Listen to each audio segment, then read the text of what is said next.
What's up, everybody? Welcome to Eddy Live Show. I'm here with my man Thomas, and we are going to chat with Thomas. He's an entrepreneur. We're going to get to know him and his internet service company right after this. There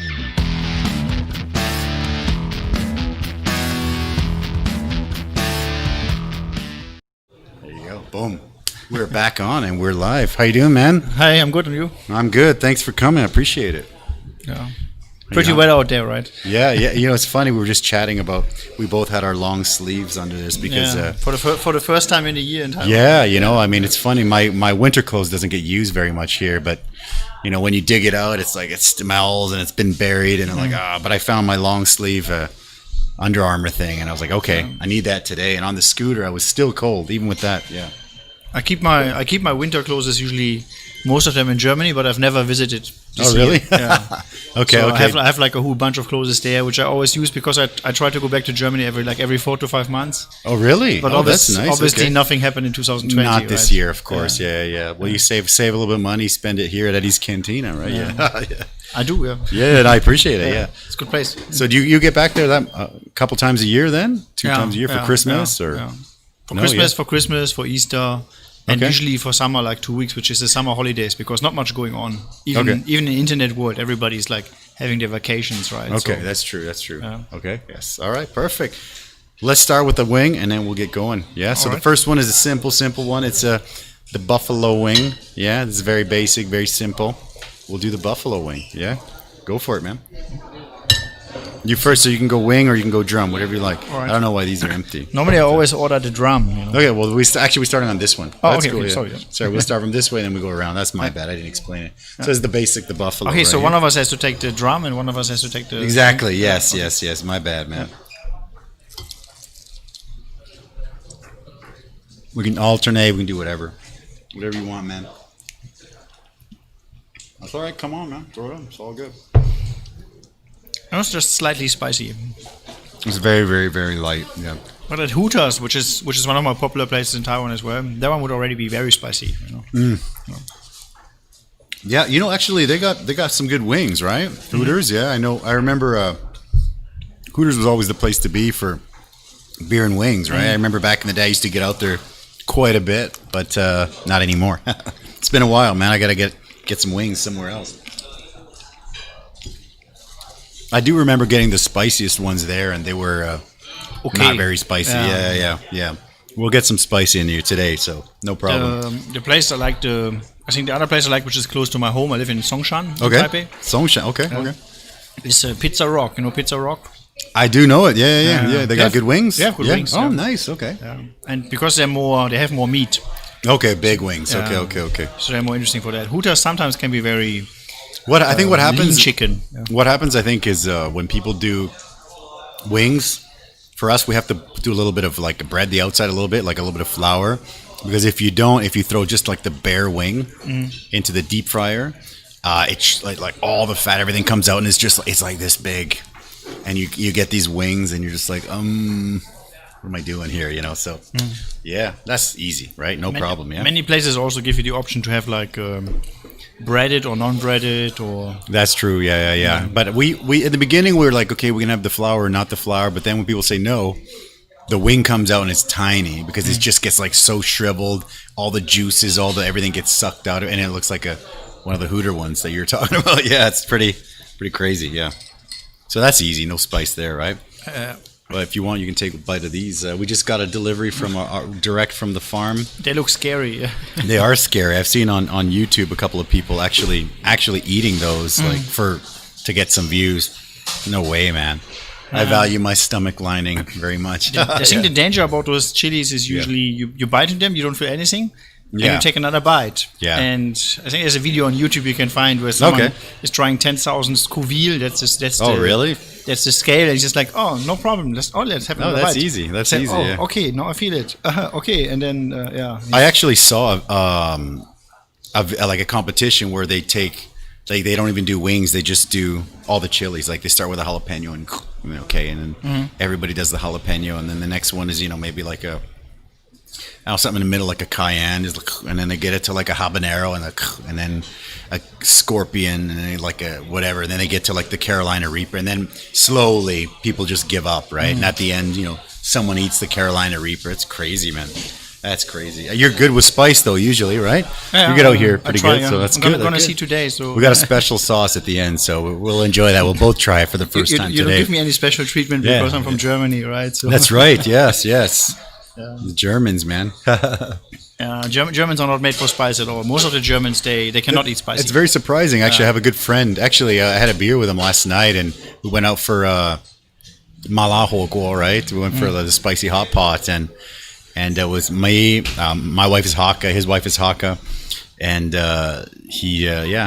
he wasn't eating the spicy one. I'm like, you got to eat it, man. Try it. And he's like, I said the same thing. But it's, I guess Germans don't usually eat spicy. So that's why when you were coming and you're trying all the hot ones, I thought, wow, okay. If you go to a Mexican restaurant in Germany, we'll be very disappointed. Oh, really? Yeah. Okay. It's really not spicy at all. Okay. And even some of the dishes or the sauces which are supposed to be spices, they are not spicy. They're still not. Okay. So actually, I had because I like spicy. Actually, I didn't have a good time in Germany. Yeah. Oh, really? It's very hard to find. Okay. You have to go to specialty stores. Really? Okay. There's one sausage. Sausage. I say sausage because Germany, right? Yeah. Sure. We have one mustard which is called Löwensenf. Okay. Like the lion mustard. Okay. And they have extra spicy one. It's a spicy mustard. That one is really great. Okay. But it's not great because it's so spicy, but it's great because it just has the right amount of spicy and mustard taste. So that one is really good. That sounds good. Yeah. Okay. And it's always fresh, but it's very hard to get it. You can't get it in Taiwan. Okay. So, well, no one can say it. That's probably why. That's the marketing's tough when no one can pronounce the word. I think they make it directly out of the seeds. Oh, really? Okay, that makes sense. I also like like wasabi and stuff like that. I like that a lot. Yeah. So first time I had that, I was like, oh, this is nice. I actually have I played with a jalapeno wasabi sauce that we can try it later if you want. Yeah. It's it's strange, but it's not bad. Yeah. But yeah, so what was the original reason, man? Let's get the next one. Get it. Yeah. What was the original reason that you came here? To Taiwan. Oh. To Taiwan. Yeah. Yeah, I had a job offer in the Hsinchu Science Park. I think you know the Hsinchu Science Park, right? Sure. So the Hsinchu Science Park is like a place in Taiwan. We have around 3,000 companies. Okay. Most of them are like the top of the world, and nobody knows them because they have names which nobody knows, because they're just suppliers of some chipset which you find somewhere on your device. Okay. Yeah. So like you have the top of the world GPS module, you have the top of the world DRAM manufacturer or whatever. So I was very interested in that because I liked embedded systems, I liked modems, routers, Okay. So I was living. You always liked that? Yeah. I was like, okay. Because when I moved to Paris in 1996, Paris, how was that? Good, yeah. Ooh la la, right? Okay. I lived there for 6 years. The first job I had was at an internet service provider. So the internet service provider was called Club Internet. Okay. And it's very known, actually, in France. If you ask people my age, like above 40, they will still know about Club Internet. Yeah. It used to be like a great provider. Okay. Who at that time was still access. You still had to dial up for the internet. I remember that. I remember that. Yeah. Come on, man. How old are you now? 41, I think. Yeah. No, so I'm 42. Yeah. So I'm you're just the same generation. Yeah. 78. Yeah, I remember the dial-up, man. We're just before Generation X, right? Yes, just before. We're just on the tip of the people that still know how to work hard, right? No. Who know how to use a dial phone? Yeah. It's funny. Actually, I remember the video games when you plug in, somebody's on the phone, you're like, get off the phone, I want to play a video game or something. You plug in, it dials up, it takes quite a while. And then you get in there and you're like, oh, I'm playing an online game, and it's like literally like X's and O's, and I remember, and I enjoyed that though. That was a good time, man. I like the sound of dialing up as well. Yeah, it's cool. Yeah, I love that. It's the retro feel, right?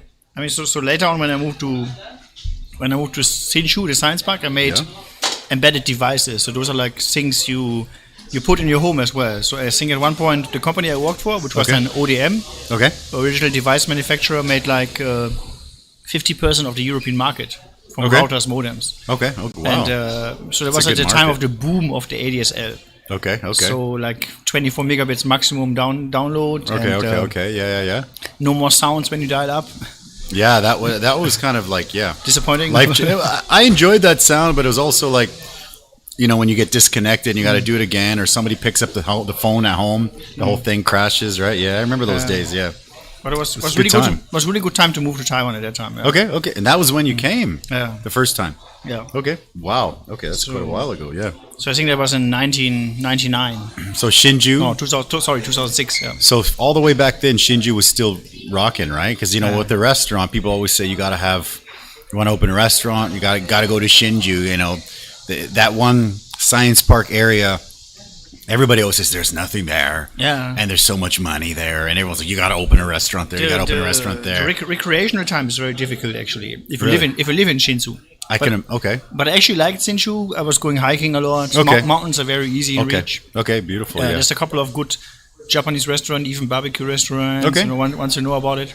Of course, similar to Taichung, you need to have a car or a scooter. If you don't have transportation, there's no way to go around. And because of that, you cannot drink anything, right? Oh, sure. Yeah, in Taipei, you can easily go out, have a drink. Yeah. Because you can just always take taxi very easily. Yeah. I think taxis in Hsinchu can be like 50% more expensive than Taipei.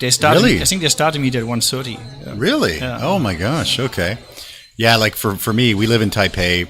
We don't have a car. We have a scooter. We just scoot around the Tianmu area. If we're going to go further, we take taxi or we take MRT or Uber, right? It saves time. Yeah, it saves time. Yeah. People are always like, oh, things are good. Yeah, you get a car, but I don't want a car. Like I think, when, God or whoever was giving out the genes for like, oh, boys like cars. I mean, I think he missed me, man, because I could care less about a car, like sports car, whatever. I mean, I would rather have an Uber take me downtown. Then I don't have to find parking. And then if you have a nice car, you got to worry about parking spot. You got to rent a parking spot. Then you got to pay insurance. Then you got to worry if anyone's scratching your nice car. And I'm like, no, I just got a beat up old scooter, and I love it, man. It gets crushed once in a while, and you're like, who cares? It's just my scooter, right? At least gasoline is quite expensive now, right? Yeah, it's inexpensive. Yeah. Oh my gosh, my scooter, I just filled it up. It'll go for about a week on 110 NT or something like, which is ridiculous. Yeah. It's like 1 liter less than $1. Yeah, it's crazy. If you tell this to Europeans, they will be shocked because the prices there? They pay like 3 times more because of all the taxes. I think Canada's the same. Yeah, Canada's taxes are crazy. I would imagine Europe is as well. Yeah. Once the government notices there's something which is in unlimited supply that people really want, yes, they're just like companies. They take care of the market, right? That's true. I think.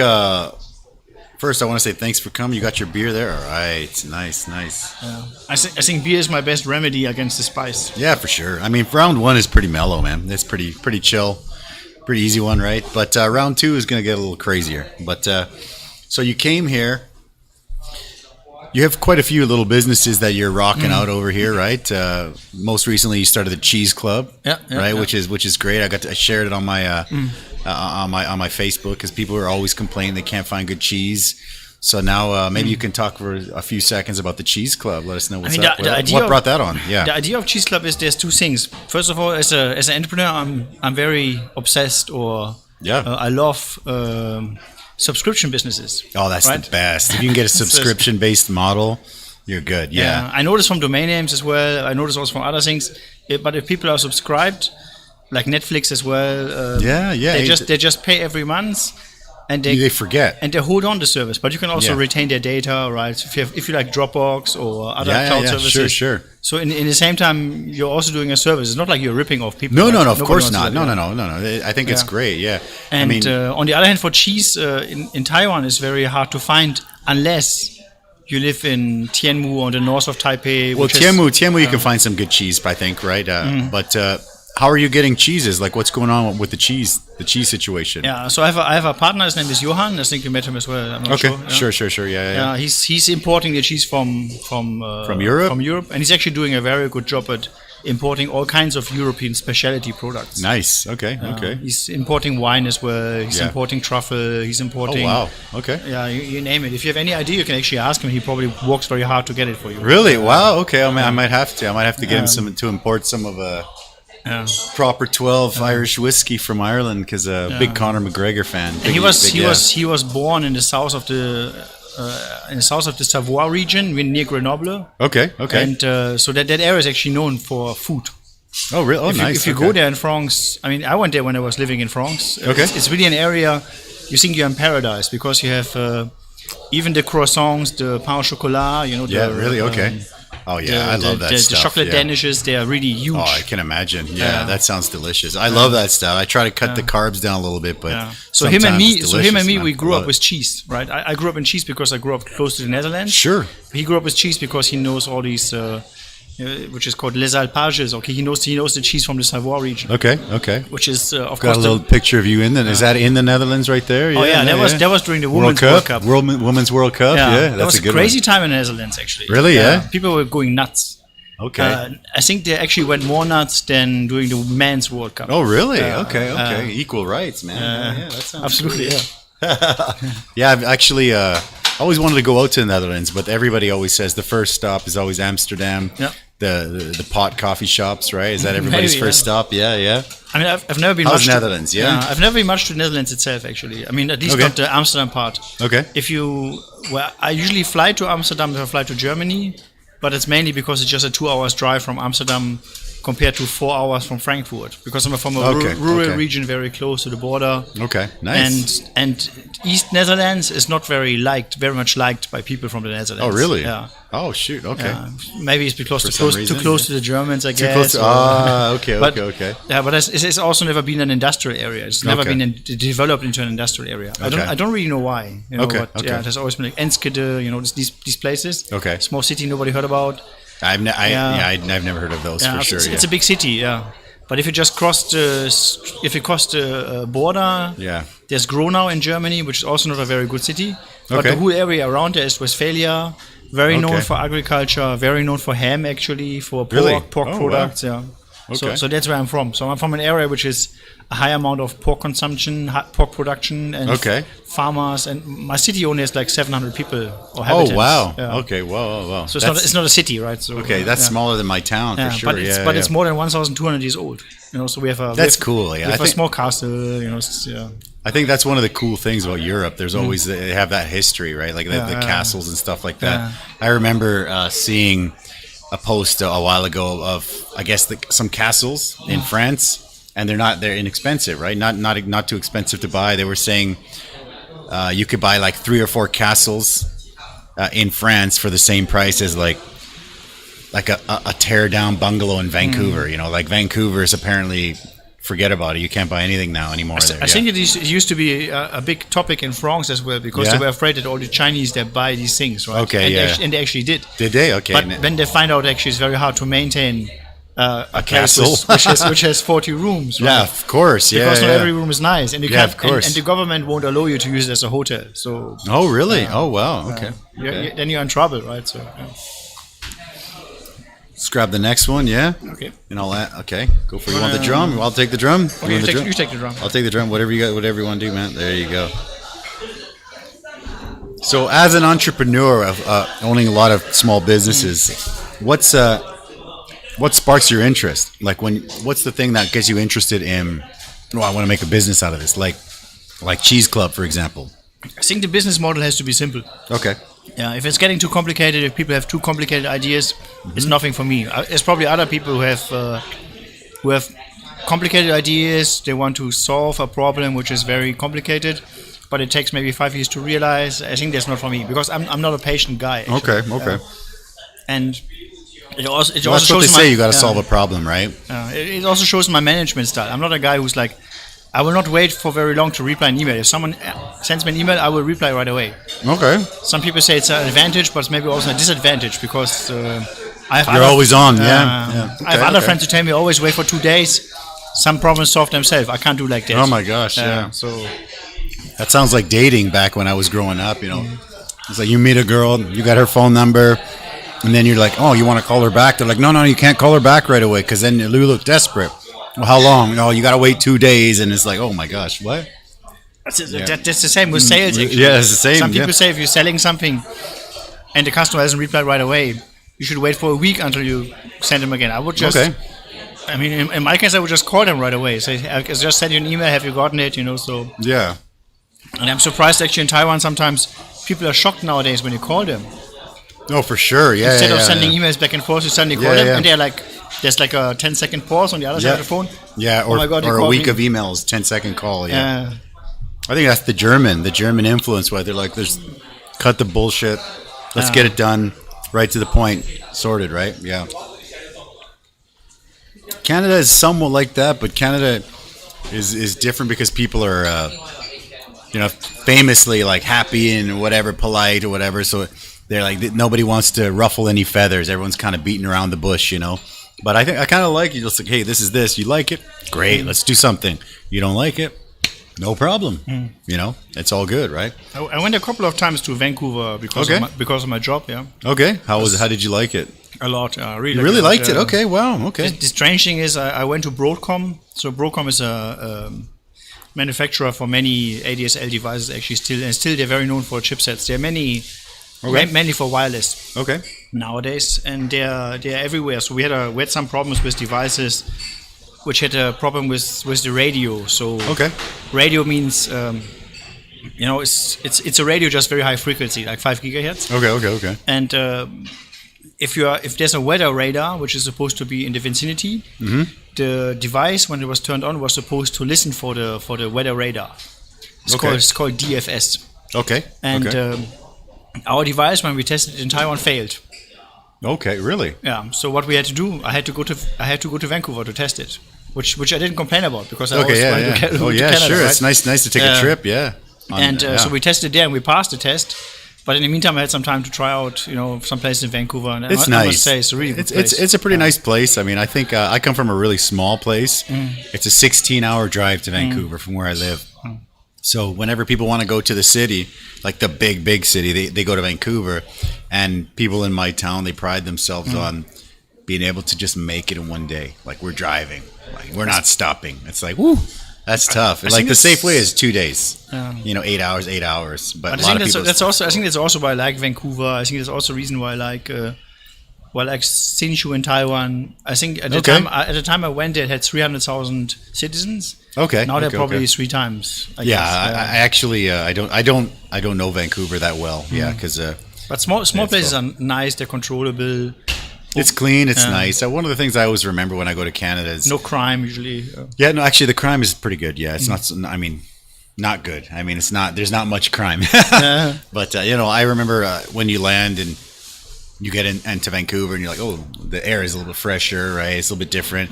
Because I love it here. But you get used to just the air quality. It's okay. The only ironic thing I had was because Broadcom is a company which is, of course, they're looking for cheaper land to have the office, whatever.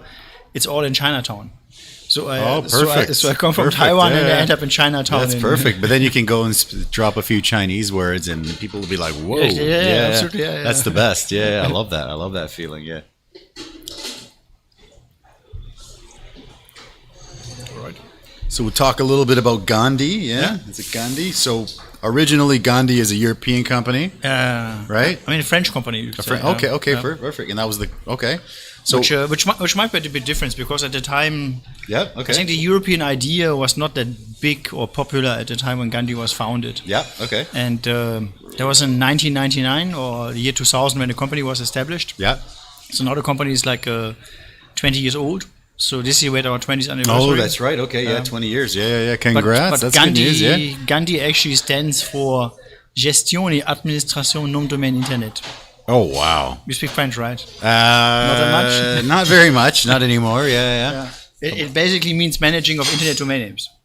Okay. Well, I figured it was something to do with the guy, right? I guess most people probably figure that, and right? I think we're actually proud that it's also connected to the guy. Yeah, the guy. Yeah, I mean, he's a good guy, right? And I don't think he would be against it. Nah, we never had anyone complain. Yeah, no, that's perfect. Oh, wow, that's interesting. Okay. I think we're ethically correct company.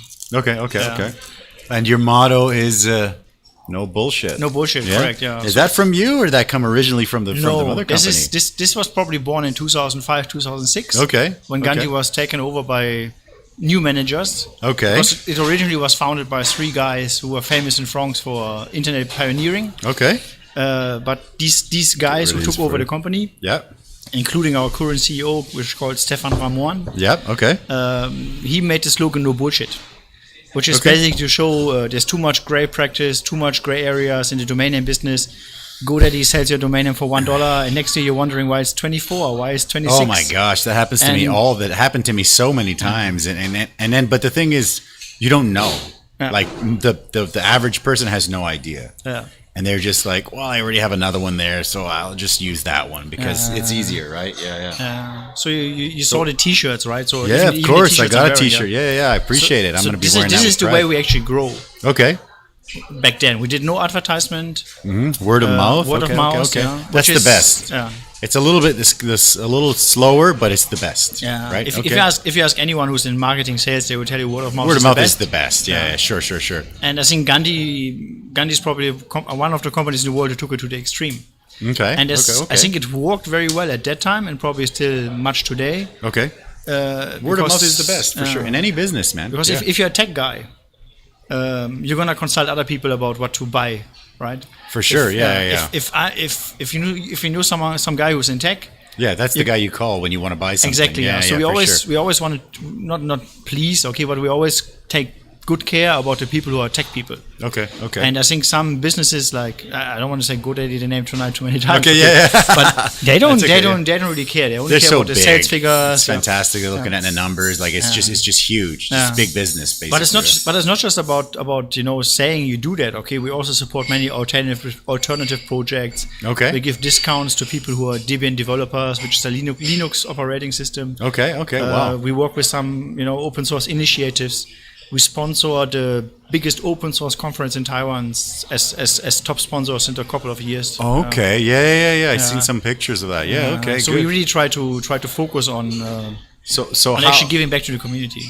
How is the story from France to Taiwan?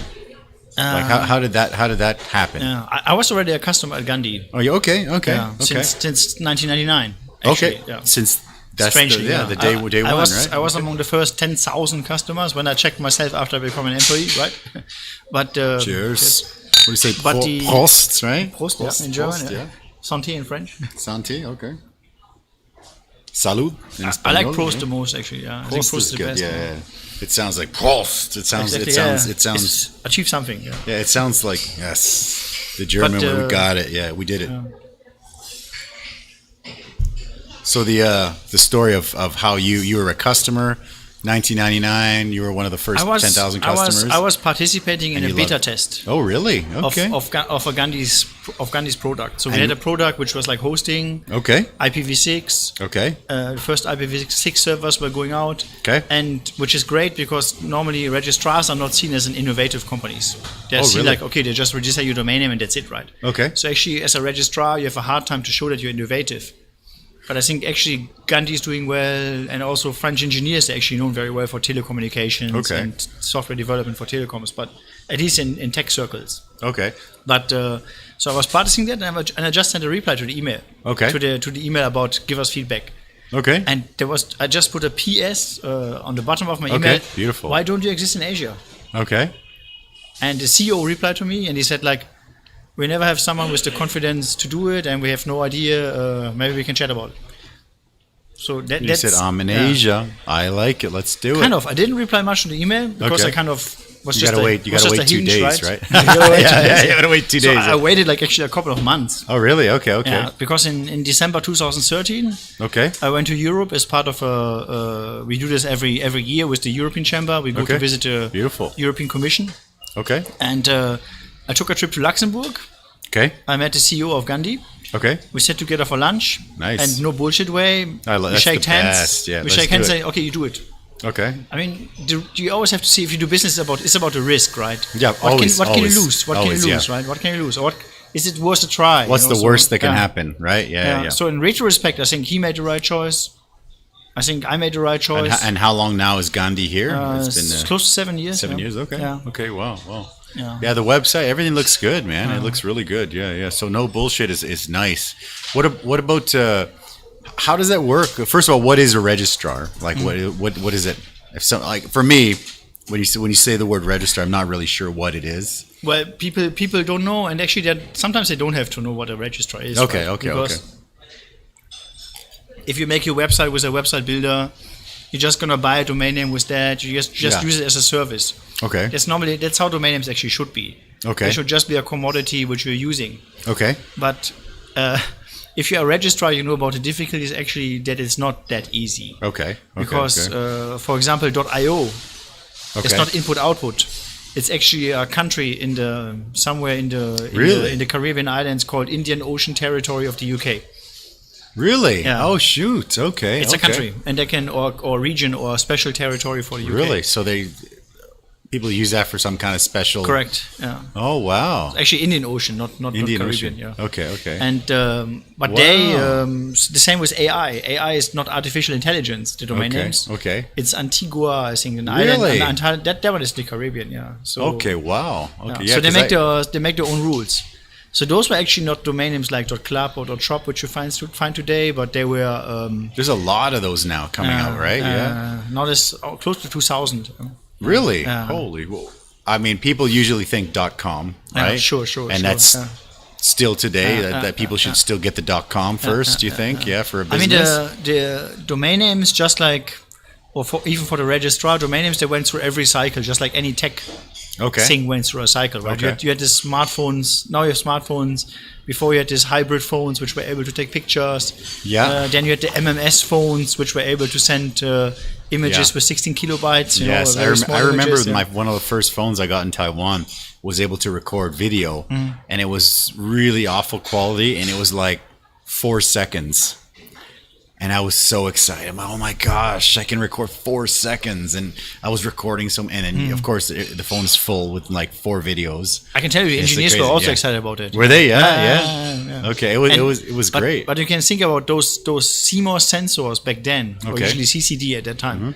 The cost of one piece like that was like $8 to $9 per camera. Really? Yeah. Oh wow. Nowadays you buy a CMOS or CCD sensor in the same quality, which is maybe used just for some recognition. Can we get the second round? Yeah. Thanks, man. It's probably gonna cost you less than 30 cents. Oh wow. That's crazy. So, but domain names have never had that kind of disruptions. A domain name, a .com domain name, or even other domain names, they're kind of expensive. Well, isn't some people will like buy a domain name and kind of sit on it and hopefully it makes money and they sell it? Is that still a thing nowadays or no? Yeah, that's still a thing. Okay. There was the .com bubble. Okay. Or the .com boom, mainly driven by some entrepreneurs in Europe. Okay. Who bought a lot of domain names and resold it. Okay. I think one of the big deals was like broadcast.com. Okay. bbq.com. Okay. Which was owned by Tony Hsieh, which the Zappos founder, which passed away. Yeah, unfortunately, rest in peace. Yeah. He was a big investor in domain names as well. Really? Wow. Okay. And a very good guy as well. I never met him, unfortunately. Taiwanese American. Yeah. Okay. I got a shout out. I have a lot of good Taiwanese American friends, man. They're some good guys. I mean, Taiwan is actually very well embedded in the internet industry, but they always just appear and disappear. Let's grab this one real quick while he brings up the next round. You want the drum or the wing? What do you the drum this time? Yeah. Go for it, brother. Yeah. It's hot. Okay. I'll take that and I'll give you that. And I'll pull that out. Fantastic. Perfect. Yeah. Okay. Did they put a lot on there? Ooh, like that last one's going to be the rough. founders of Yahoo, they were Taiwanese. Oh, really? Yeah. Yahoo's still... Jerry Yang, I think. Yeah. People still use Yahoo here, like in Taiwan. In Taiwan only, but Taiwan is actually the only market where Yahoo is still thriving. Yeah, because sometimes we still get people come to the restaurant. They're like, "Hey, you want to advertise?" And I'm like, "Oh, They're like, "What kind of marketing do you do?" And I say, "Well, I use Facebook and stuff like that." And they're like, "Well, we got a great deal for you. We're Yahoo." I'm like, "Whoa, Yahoo! I haven't seen Yahoo in a long time." And they're like, "Yeah, Yahoo's still killing it, I guess, in Taiwan." Yeah, Yahoo also has a different approach than Google. Okay. Well, the idea of Yahoo was always you have these directory services, you click the sections. Like the yellow pages. Everything is yellow pages, correct. Yeah. And after a while, it just didn't work anymore. Yeah, okay. Well, I know if you go to like a Yahoo page, in Taiwan at least, I haven't been on one back home, there's just like boxes and boxes of news stories and information. It's just, there's so much on there. Whereas you go to like Google and it's just like one bar, Google. It's one menu, one, So it's not like Google. They also had a lot of failed products, right? It's not like Google was always successful. Yeah. I don't know if you remember Google Bus. Google Bus was a service. Google Hangouts. Google Plus, Google Hangouts. I remember Google Plus. Yeah. Plus and Buzz, yeah. Buzz was one of the Yeah. was almost like a Facebook, but it didn't really kick off. Plus Yeah, was yeah. also, and I think the services were way too scaled down for people to be interesting. Yeah. So it's quite. It's Google actually Hangouts, quite, I used that a couple times. That was pretty good. Yeah. It's actually quite a surprise that Instagram is working, because Instagram is also very minimalistic. Yeah. It's just you can't even share links. You can't share much on there, right? But I think because Facebook bought it, right? Yeah. So then it's kind of like, yeah. Facebook also did about WhatsApp, right?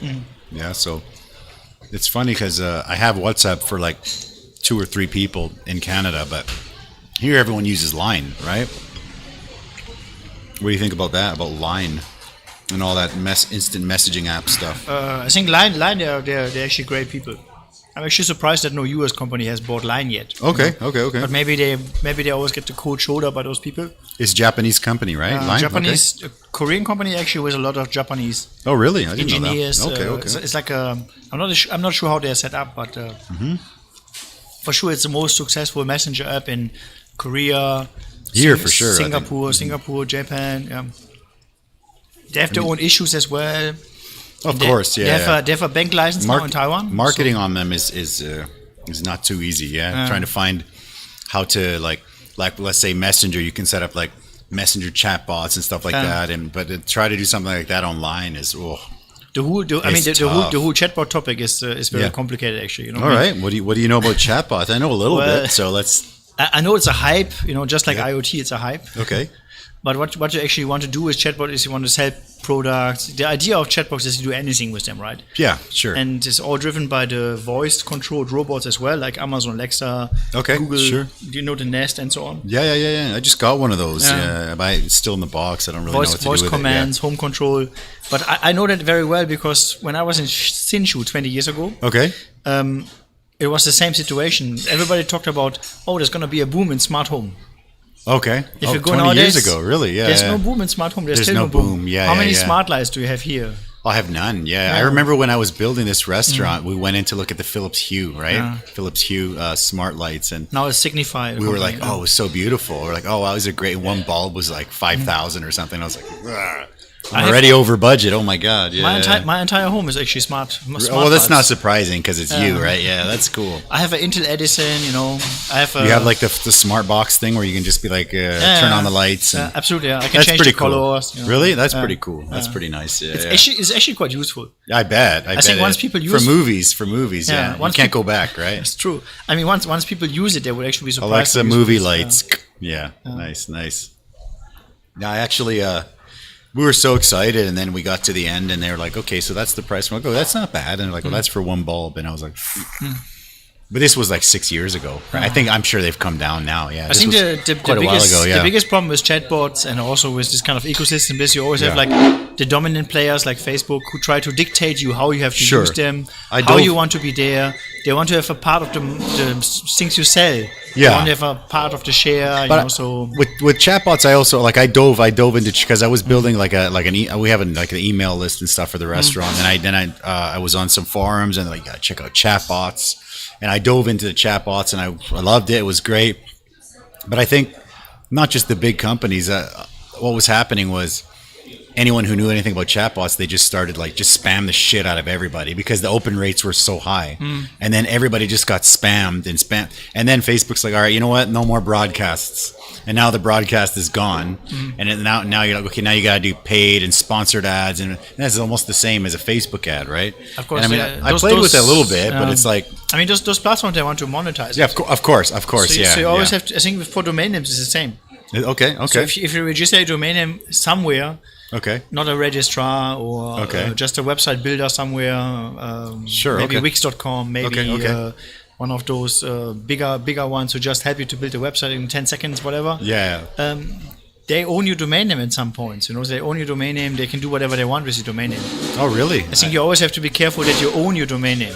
Yeah, I've never used any of those because I always try to get somebody to do the WordPress or something. Yeah. So I think it's pretty good. Yeah. Yeah. No. Excellent. My wife's watching. She's saying move the wings back into focus here. Good. And she's listening too. I'm gonna get in trouble for that for sure. Beautiful. This is round 2, so round 2 is a little hotter, man. What do you think? Should we go? Yeah. Go for it. So we start on this side, same story. I'll go for wing first because I stopped with wing. This one is I believe this is the Thai. You've had the Thai before, right? Yeah? Okay, it's okay. No, it's fine.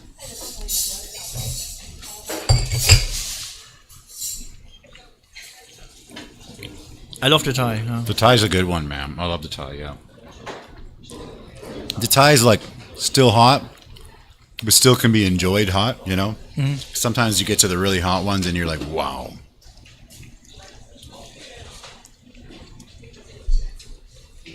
Anyway, so domain names are just a domain name should be actually, the original idea was just you can build your own online presence, you actually It's own like your address, right? Yeah. Yeah, you own it basically. Yeah.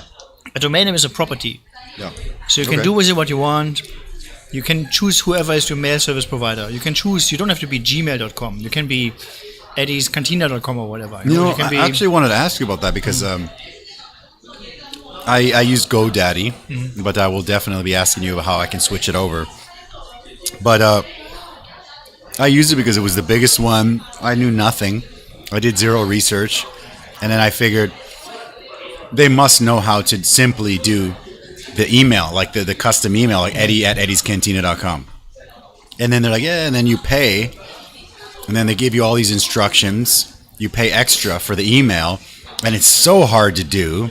I paid for like this premium account for like a year. Like you got to pay the year, $100 or whatever it is for the year. I'm like, okay, so I pay it. And then there's like 20 steps. And I got to like step 4 and I'm like, holy crap, I have no idea what I'm doing. And then, I contact them and they're like, yeah, you need to do this. You got to go in. And there's DNS and all this stuff that I have no idea about. And then in the end, I gave up. And then I just paid the $100 for the year or whatever and for nothing, right? Then like, do you want to renew? I'm like, no, you guys didn't even do it for me the first time. They're like, okay. Click. Yeah, so I know that there's a way. And it's kind of like the business is pretty good. Restaurant's good. Everything's good.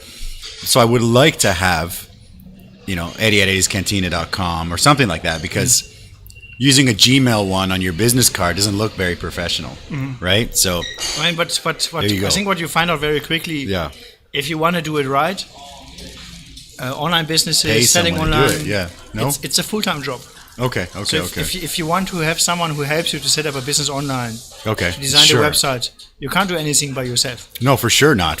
Yeah. And because also technology changed very fast. Yeah. And it's not user-friendly.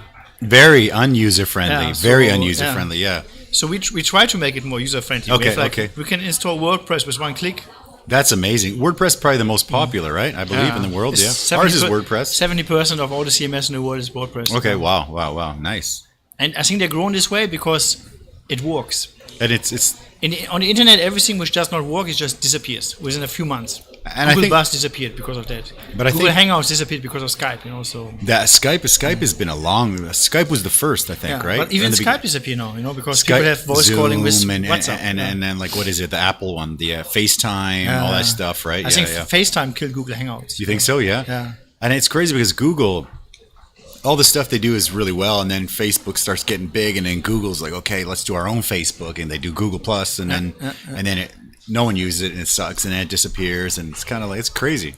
It's crazy how fast it moves and how fast it works. Yeah.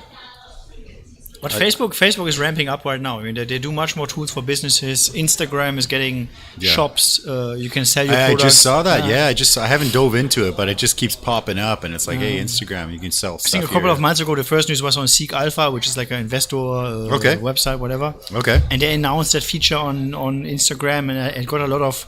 That was the most upvoted article ever because everybody was waiting. It's like waiting for that to go. For Facebook to monetize. Okay. Because Facebook wants to monetize everything you say. Everything you say. Yeah. And then, I did an entrepreneur club speech at the American School last week, I think, and they were asking about the Facebook ads and stuff, and I was telling them, like, everything you say, every page you look at, every like, every thumbs up. Yeah, pixels everywhere. It's just like pixelized. You got it, and everyone's got all your stuff. And so that means if I want to sell a taco to a 22-year-old girl that lives on, Section 6. I can just put it all in there, and Facebook's got the info. It's crazy. I mean, I think in a couple of next years, it's going to be more regulation about the internet. It started with GDPR in Europe, the data protection. I definitely saw that. Yeah. In the Digital Single Market Initiative, now they have more. I think 2 laws are launching next week in draft. Oh, really? Okay. So one is the Digital Communications Act. Okay. And another one is an act which is going to regulate also how big social media platforms have to behave. Well, I think. I mean, that's fake news, obviously, and those stories. Yeah, of course, And people always they get scared, and they're never using Facebook again. And I'm like, well, if you have a business, you probably still are. But you can imagine if you have your own domain name. Yeah. If you want freedom of speech. Yeah. Use your own domain name. You don't have to. If you want, I don't know. I mean, I'm not saying you have to post something illegally or ranty, right? Yeah. But, sure. Post dirty stuff on my website. But also it depends on whatever country you're in. What is the definition of that, right? So sure. Singapore, for example, is banning contents at a DNS level. Something which would never happen in Europe. They provide the big ISPs. They block content. Well, like China's the king of that, exactly, right? China's the king of that. China's the for best sure. at that. The king, the great, what is it? The great firewall. Firewall, or whatever, apparently, you can ask for permission and you can access it. So really, yeah. Oh, wow. Yeah. There's some ways. Yeah. I don't know. Have you been out there to China? Yeah. Last time was in 2018 in April. Yeah. Good. You liked it? My problem is I'm very blunt, So well, it's the German way. It's got to be. So if I don't like something, I tell them. You'd be like, "No, this is shit." Yeah. I think my biggest disappointment actually in China was not with the Chinese, but it was the Europeans or even the Taiwanese not acting towards China what they don't like about it. Oh, Everybody just let them be and let them do whatever. When we visited the European delegation in China, and I think I can say that publicly, I have no problem with it. They were only talking about a Trump trade war. They didn't talk about any European policy towards China. Okay. Which means like basically, what is the EU policy with China? Wait and see what the US is doing. So for me, that was a bit of a disappointment. Yeah, that is. Yeah, and when we visited the Chinese government and the officials, usually I don't have political trips, but anything in China is everything in China is political. Yeah, right? I mean everything. Yeah, and it's always like if you like Taiwan, you need a license in China. Yeah. In China, you need a license for everything. Okay. And they're going to check on you every month. Really? If you comply. So that's just the way they are, So, but if you attack a little bit of the national pride, if you question them, they are not happy. I remember I had a friend that went to school in China, and he had to scooter up this hill, and he said one time he was scootering up the hill, then there was this black Mercedes Benz driving down, and he was just kind of like swerving around the road, and he figured the car would move, and the car hit him off his scooter, and then the guy got out and started yelling at him, and they called the cops, and it was obviously the guy who was driving the car was his fault. But then the cops saw him, and he's like some politician or some bigwig something, right? And then they just basically told the guy, look, you got 2 choices. Shut the fuck up and go finish your degree and leave China, or I'm throwing you in jail. Okay. Yeah, it's just like choose. Like right now, you choose. You have no time to think about it. I'm very surprised that Mr. Wong, who was arrested in Hong Kong now for the anti-protest laws, whatever. Sure. He got 13 months prison now. I don't know if he can appeal, but... I don't know. I mean, if you go to Europe... I mean, in Europe, people, they go to burn things on the street. They burn cars. Yeah, sure. And they're out after 5 days. Yeah, it's crazy, right? I think the what it should be is somewhere in the middle, Somewhere in the middle. I mean, we have like the whole thing about COVID and wear the masks and all that stuff. Even Taiwan, I think you saw one of the pictures I shared with you. You can see me talking to Audrey Tang. Oh yes, that's the was I was going to put our so-called digital minister in Taiwan. There you go. Yeah. I remember that. Yeah. He's our customer. Oh really? He is actually. I'm very proud of him, of her. Yeah. Yeah. And she's a very good person. Yeah, in the videos seems like a great one. She doesn't want the government to run the government. She wants actually people to be more involved in government. Okay. Civic hacker. So she's very much about getting people involved in doing things, and she's gotten a lot of praise about Taiwan as well. But it also comes with a downside. So the downside is like, okay, Taiwan has used crowd monitoring. Taiwan has used public data. Cellular tracking to find where there are people, the people who are in quarantine, right? Yeah, exactly. People need to be quarantined. Or when we had a local outbreak in March, Yes. They use the cell They phones found everything. where people were. Yeah. But this is also scary because I remember even 10 years ago when we It is scary, but when we talked to the police in Taiwan, they told me, we have the ability to use the cameras. We can track a criminal moving from the north to the south of Taipei. Okay, but if it's in the wrong hands, future for sure, it's always like that. They can do whatever they want with this technology, So it's like freaking the movie Jurassic Park, right? They're they want to sell the dinosaurs to the people who have the most money. It's crazy, yeah. Any kind of like everything is like money and war and just it's crazy. It's just crazy. I know, but I that's cool. So that's a cool picture. So we're gonna have a digital ministry in Taiwan very soon. Now today actually cool. I think right now there's a lot of move about this. The digital ministry in Taiwan, or I'm not sure what they call this, MDM, or this one will probably start in a couple of years. Okay. 20 legislators today, they gave a draft law. They put it on the floor for people to discuss. Okay. About what should be the responsibilities of this digital ministry. So it's great. It's about privacy protection. Yeah. And in the same time also about how things are evolving digitally, because last 20 years there hasn't been much regulation about digital, right? Yeah. And one way it's nice. It's a little domain names are a little bit of anarchy, right? Because you own the domain name, you do whatever you want, you host your own services. That's true. Yeah. The hosting provider and the registrar is different things. Yeah, it's true. If there's illegal content and you complain to us, you blame the other guy, or unless it's some grave case like child pornography. Well, we're not gonna cut your domain name. Yeah. Okay. Because the hosting provider is responsible for That's the one who has all the info, right? So I mean, I don't want to get into the legal topic because it will take another 5 hours. That's okay. No, I'm curious. Like we have eddyscantina.com. It's just a website. There's no. It's not monetized. No one's buying. There's no credit card info or anything. But a few times we've been hacked and then locked out of WordPress and blah blah blah. And it was a pain to get it back together. My question is, why would anyone hack a small business website? I think it's inexpensive. That's the main reason. Okay. For me, it's like you're holding my website ransom. But it's valuable, but it's not like really that valuable to it's a nice site, but it's not like I'm gonna give my firstborn up to get my site back, right? Like so is it just like a random or what do you think? Well, how does that work out? I'm just curious if you know. I think most of the things are what we discussed before already is like you say, okay, it's actually very hard to set up a website, you do it yourself. Yeah. It's also very hard to keep things updated with security. Oh, yeah. Because also security is also or vulnerabilities they get found anytime. Certificates and all that stuff, right? Gandhi is getting attacked every day as well. Really? Every registrar is getting attacked every day. GoDaddy, they had a couple of weeks ago, or was it last week? They found out that one of their employees was targeted with ransomware, or they lost 18,000. They admitted they lost 18,000 customer data. Really? To the cloud because of some mishap happened or some leakage happened. So. There's mostly security topics, so nobody is safe about it. And you really need to constantly check. You constantly need to make sure you are attacked. So it's the same for your business. If someone knows that maybe WordPress 5.5 is vulnerable with one little plugin, they're going to use it. They're going to find it and they're going to use it. Yeah.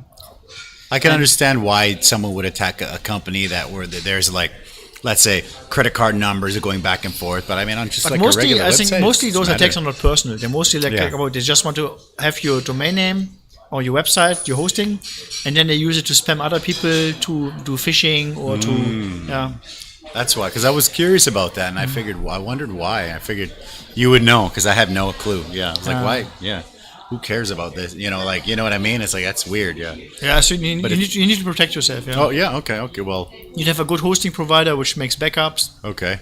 I always say there's only two kinds of data. Data which is not important and data which has backups. So always make backups of your data because then you're not prone to ransomware. Okay. Always make sure that you're up to date with latest security standards. Really? You can ask a tech guy if everything is secure. Use secure passwords. Use different passwords. That's the toughest. Passwords are worse. Use different passwords. Use a password manager. I forget my password. For myself, I'm even using different usernames on different websites. Really? Originally, I used the same nickname or identity everywhere. Yeah. But nowadays, they even go to the complicated thing of using different email addresses with different identities. Oh my gosh! Wow. Yeah. So if you you sign gotta up, keep yourself safe, I guess. Yeah. Wow. it's the best way. So what makes? Should we grab one? Yep. Okay, let's grab the green one. Okay. And I'll ask you what makes Gandhi different from the big providers. Yeah. I mean, we're not a small provider. I think we're number one. We're number one in France. Okay, good. Maybe top 15 in the world. Okay. Well, I didn't mean that. I'm not trying to say you're a small provider. I'm just saying what makes Gandhi different. Yeah. I think we're still small in terms of teams. We're less than 200 people. Okay. Around 20 in Taipei. 20. That's quite good. So wow. So we have fast decision-making process. Very short ways to make decisions. We have a management meeting every couple of weeks, and things just get decided there very quickly. That's the best, yeah. We don't have to go through like months-long process of approving with whatever. We have a lot of I need to repaint this wall. Okay, let's have a meeting. We'll schedule it for next month. And I'm like, but what? I can paint the wall in 10 minutes. You know? Yeah. So it also is a problem because we're also driven by ourselves. We're not driven by anybody who's telling us what to do. Mm-hmm. Okay. So we also can create some problems because the roadmap is very hard to control. But we are getting there, you know. Okay. So I think other providers like GoDaddy, they have much bigger focuses. Huge team, right? Yeah, huge team. But they're just looking at numbers, and they right? can just buy companies to achieve their goals, right? That's so true. they integrate Office 365, they integrate other business tools, but then in the end they have the same issue like us. They end up with technical debt. Yeah. They end up with having to support something for a couple of years because it's not just a short-term investment if you develop something. You have to think about the long term as well. If you enter a partnership with other businesses, or we have a thing called marketplace. If you're in there, you want to make sure that the partner you sign up there, you want to be sure that they keep going with you for at least 5 to 6 years, right? Because otherwise it cannot work out. So you have an expectation of privacy, you have an expectation of treating the customer right. So I think that's what we ask from our partners. So we've recently acquired a company called Captain Domain. Okay, well, congrats. That's cool. Funny name. Yeah. That's cool. Okay. They monitor the internet for malicious content and fake websites. Okay, that's cool. We acquired them because we want to be the most secure registrar. Okay. Oh, or very the safest nice. registrar. Okay. Beautiful. So because we know about these issues, I think it makes us different from any other registrars. Because you cannot trust GoDaddy. You know. I've been hacked a million times. I mean, I would say. Truthfully, maybe 4 or 5 times, and I'm just a small Mexican restaurant. You know? think it's not just because of that they are the number one, that they are the number one person or business being attacked. Yeah, it's also that people who use them, they're just tricked into that the cheapest is the easiest and the cheapest is the best. Yeah, there's a high price of cheap. Sure. You less money, but something else has got to go, right? Sure. What's the thing with? I think with any business, you know, like my restaurant, like it's not the cheapest. There's cheap places out there. I remember when I was living in Danshui, and there's this place by my house, like a food truck, and they were selling these like meat buns, right? And it was packed all the time, super lined up around the block. The bun was like 6 NT or 8, like less than 10, and people were like, oh wow, that's great. And then people were like, wow, yeah, that's good. And I said, hey. Let's say they're selling it for 10 NT. That's more than what they're selling it for. They have to have food costs. They have to make money. What kind of quality do you think that you're ingesting in yourself, man? That's crazy, you know? And they're just like, oh no, it's cheap. And I'm like, no. What are you eating? It's the same thing. You have to take care. What are you putting in your system, right? In your body. What are you putting in your body? It's crazy. Yeah, it's crazy. I mean, I can understand people who want to be vegetarian many times. Okay, I used to be very much against. I understand. Yeah. I used to. I used to be very much. Oh, it's coming on. It's coming. Perfect. All right. Perfect. I think Jim had the same. You know. Jim did. Situation. Yeah. Of course. Yeah, Jim. We had. I mean, I used to be very much against anti-vegan, anti. You know, people who eat vegetables only. Yeah. A bit chauvinistic attitude probably as well. I think meat eaters always are just like that's weird. But after a while, I understand this. If you see like where you have meat plants, like the pigs, there's this joke about having a plant-based diet is a meat plant. Okay. I like that. Okay, that's a good one. We have places where a pig is grown up within 1 month, slaughtered within 1 week. And then in the shelf within 24 hours or whatever, you know. So it's, that's pretty scary for sure. Yeah. It's not the nice way anymore. No, but if you can afford a healthy meat diet as well, if you know where the meat is from, actually meat is for sure more healthy than plants, because that's how the organism. I'm not a nutrist, okay, so I don't know for sure, me neither. But on the other hand, I can understand people become vegan because they know that there's too much cheap meat. There's ractomorphine in Taiwan now, with imports from the US. Apparently, that's right. All these hormones and things, So. Yeah, that's tough because everybody, you have a chicken, but you want that as much meat on that chicken as possible, right? So it's just like. But do you want growth hormones in the same time? Definitely not. I don't. So I'm always kind of like, ugh, it's a little freaky, right? The European Chamber has a very good initiative, which is called Planet-Friendly Eating.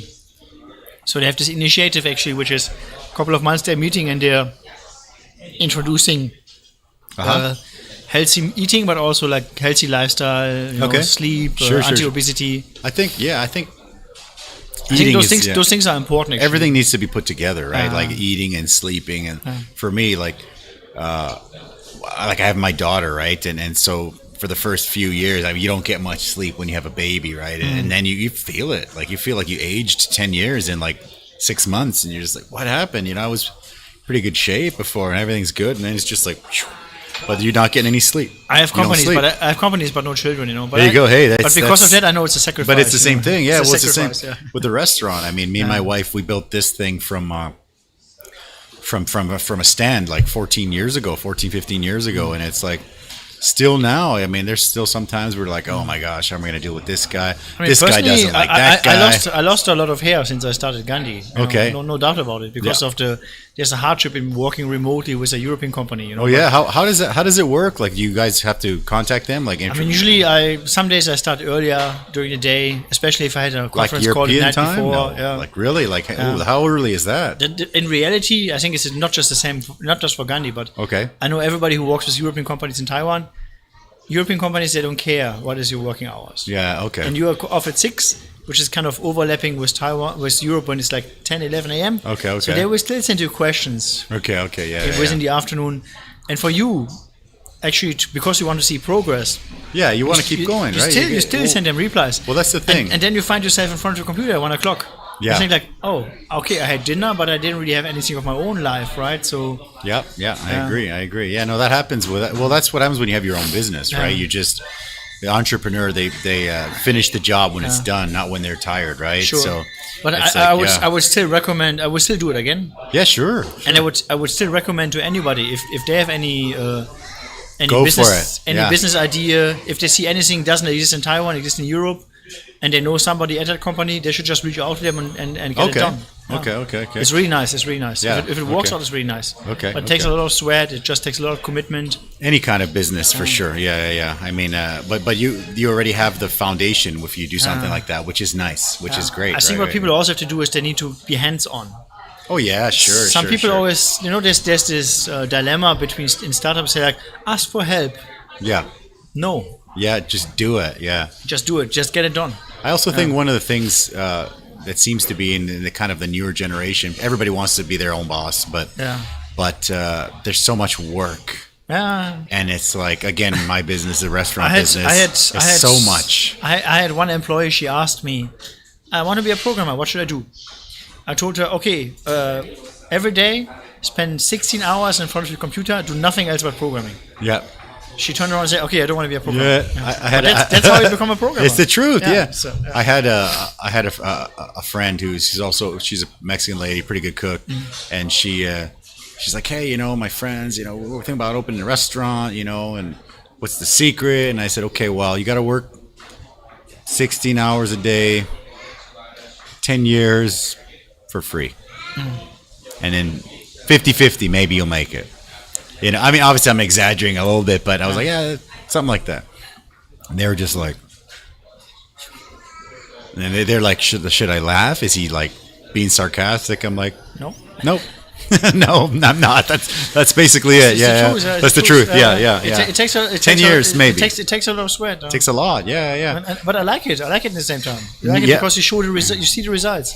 I think so too. I have 20 people in Taipei who are happily employees. Some of them got married. You see they're progressing in life. I think it's great. They learn new things every day. I think it's good. And it gives something back to Taiwan as well. I love it. I agree. We support, like I say, we support the open source conferences and seeing like these happy faces to get a domain name coupon, and they start their own website. And some of them you see actually after 5 or 6 years they develop this website into successful businesses. They go on. It's really, really nice. That's nice. Yeah, that pays off. It's nice to see when people are happy. Yeah, when we're happy with your business, with your product, and you think back and I had this idea.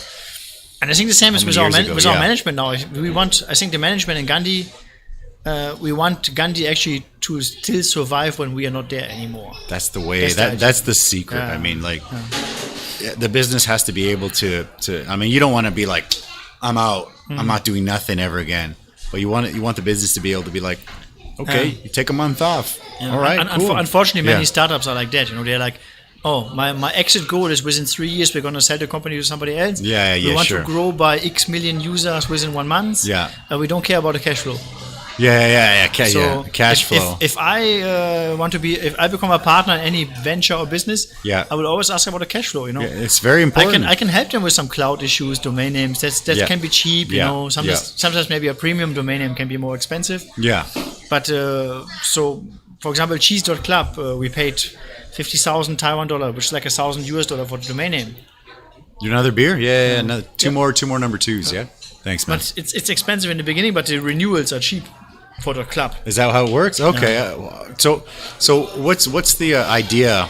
I mean, where do these? Who has the ideas to say like, let's do .club, let's do .live, let's do .info? Like, where does it come from? Like originally, where does that come from? Well, originally the ICANN, which is the association or the government's institution. I've seen the word before. Okay. Which is a very special organization. Okay. Which very special, because they have different stakeholders. That's how they call it. Okay. Who make the decision with different boards. Okay. Which is really includes like mostly U.S. companies and U.S. Department of Commerce and so on. Okay. It's very American driven. Okay. So a lot of freedom of speech. Okay. And they. So let's just what's the process of like? Let's do .guru. If you want to have .guru, which actually exists. It does. I know. I've seen it. You would have to pay $180,000 in 2013 to have it. Okay. So that was the price they set at that time. And wow. Okay. You can apply. If there was multiple applicants, they would end up in an auction. And there's private auction and public auction. If it's a private auction, probably the price would have been a little bit lower. If it's a public auction with multiple people, I don't remember if they televised it, but the public auction was like, okay, how much is some company willing to pay for whatever? For .guru, We also have brand TLDs like .apple. There's .apple, like news.apple exists. How you doing, man? You good? You want? Oh, okay. All right. It's a friend of yours? Or? John. Okay. So... so we did that. I was just joining Gandhi at the time when this new top-level domain names launched. Okay. So it was a very good time to launch. We had .club, which was among the first successful TLDs. A very good team. They're based in Florida, Fort Lauderdale. So for let's say I want to open .guru and I pay. What's my incentive? I just have the website .guru, or anyone who registers .guru, I get a piece. Normally, by ICANN rules, you have to make it public unless you have like special registration rules. Okay. And the special registration rules, they can be anything. Like you can say if you sell .bank, you say it can only be for banks. It can only be special interest group. Okay. And the ICANN stakeholders, they have to approve this. Okay. So if they say, okay, we're going to approve this, that you're going to be only for financial institutions. Okay. You want the most secure, they're going to approve it. Okay. And then the governments, which are also stakeholders in ICANN, they can say, okay, no, we give our early warning, there's early warning, and there's other mechanisms they have to say that, okay, we want to stop this domain name from happening. Thanks, man. So Thank you. There's a couple of domain names which have been in so-called contention, I think. Okay. Set, Yeah. Which says like they cannot register it because it's too much. I think there was .navy. And the U.S. government U.S. gave, Navy, they're like, no way, that's mine. I own the domain name roc.navy, for example. Okay. So really? Yeah, Republic of China.navy. So that's so cool. It's just a name. It's just a name. You can print it on a business card if you want to, but obviously the U.S. Navy said like, oh, that's not a good name because it can create confusion with the U.S. government.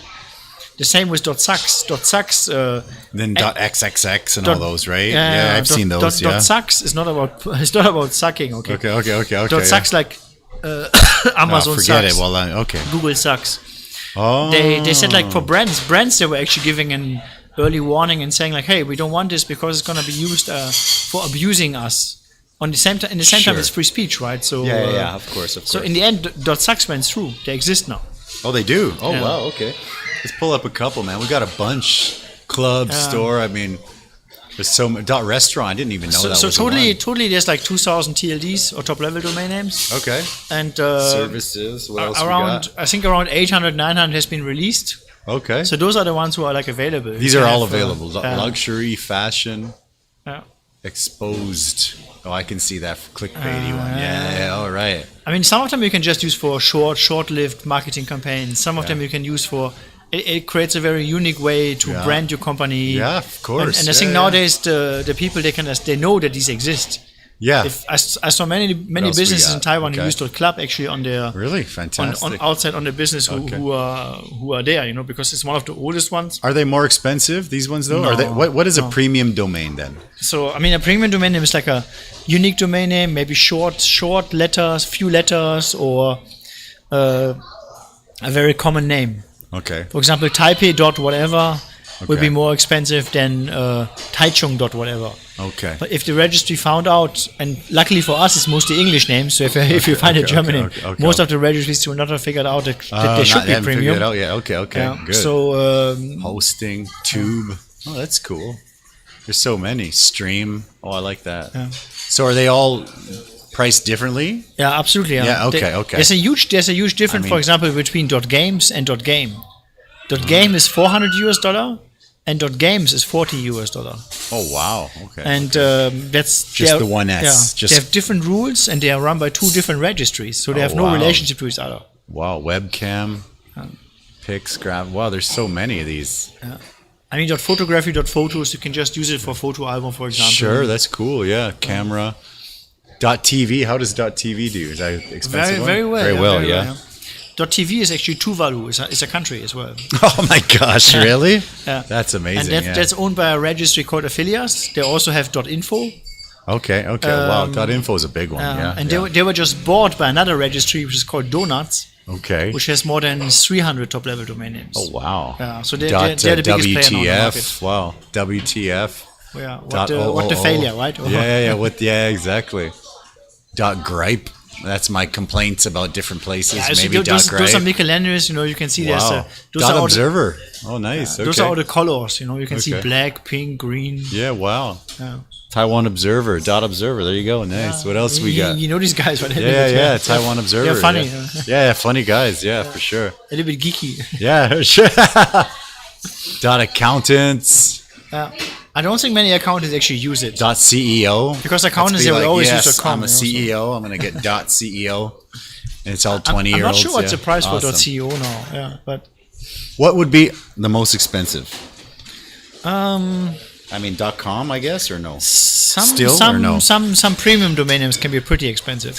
I remember when I was looking at premium, like once in a while I'll start browsing, and then it'll be like, oh, that's a premium one, like Eddy. Yeah.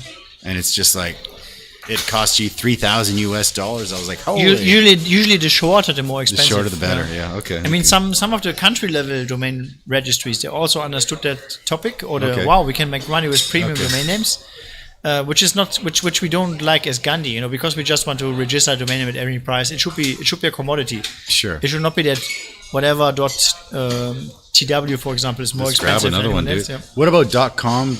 .tw versus .tw.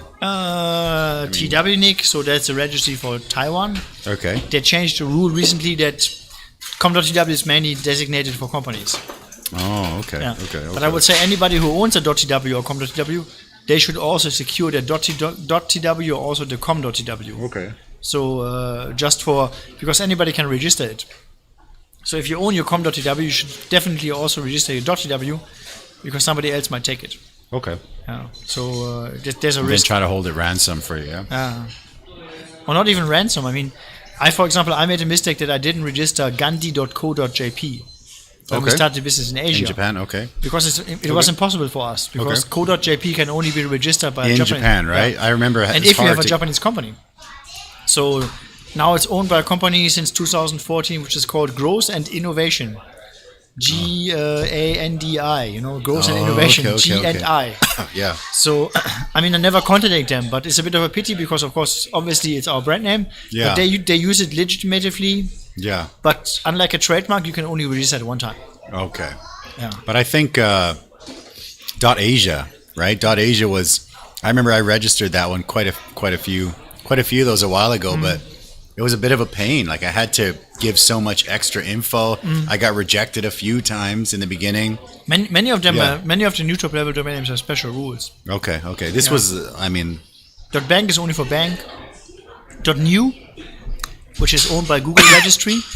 Okay. You have to give. It has to redirect to content creation. Okay. So if you type sheets.new on your browser, if you type docs.new, you're gonna see it's gonna open a new Google Sheets. It's gonna open a new Google. How do I call it? The word of Google, right? Okay. Google Sheets. Yeah. Yeah. Google Sheets. Yeah, that's good stuff for sure. So there's other things which are new, So Yeah. you can. But the rule is for them is it has to lead to content creation. Okay. The same with cat. .cat. Yeah. .cat. It's not about cats. That's hilarious. It's about Catalonia, which is a small enclave in Spain. A bit. It's not a country, right? It's like it's like an area, and it's Catalan is a special language. region, Yeah. Special region. Okay. Yeah. Wow. That's so funny. But their requirement is if you want to have a .cat domain name, you must have a page in Catalan, in the language. Oh, really? Yeah. So what most people do is Hire a translator or something? No. On the website they have a link. Visit the website in Catalan, and it just says under constructions in Catalan. And 90% of all the .cat websites are like this. At least the Really? ones who have a cat on them. Yeah. And then, that's crazy. And then people, wow, a cat website. That's so funny. I like that. Ooh, that was a spicy one. No, not bad. You're getting there. All right. It'll zoom on there. Right there we go. Quite good.